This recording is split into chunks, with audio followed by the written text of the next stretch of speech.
inquiète, c'est la nature des participants, c'est-à-dire que les participants, ce sont, enfin, ceux qui appellent en tout cas, ce sont des personnes qui se sont illustrées dans les manifestations violentes ces dernières semaines, notamment à Nantes, mais pas seulement, à Caen également, peut-être même au-delà des frontières, comme je le disais.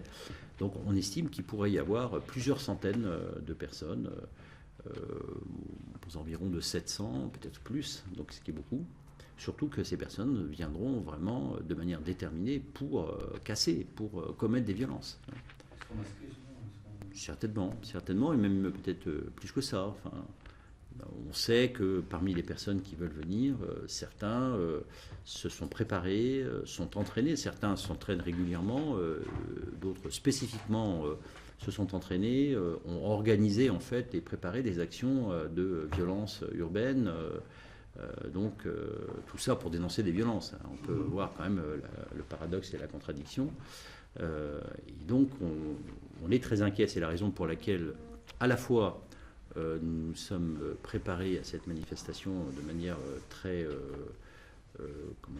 approfondie, stricte, professionnelle, et aussi en partageant bien sûr les informations avec notamment la ville de Rennes, mais pas seulement, puisque c'est pour ça qu'on a fait cette réunion pour alerter l'ensemble des personnes à travers les responsabilités qu'elles exercent et donc toucher le plus grand nombre de personnes, pour qu'elles prennent des précautions, qu'elles soient alertées du risque fort qu'il y ait des débordements, enfin en tout cas des violences, des exactions commises demain. Donc on protégera, bien sûr, classiquement et typiquement, le centre historique de Rennes, la partie qui est souvent visée d'ailleurs, c'est là que ces manifestants cherchent à se rassembler, et c'est là qu'ils commettent principalement leurs exactions et leurs dégradations. Donc le centre sera protégé, dans la mesure bien sûr de nos moyens, mais les moyens seront importants.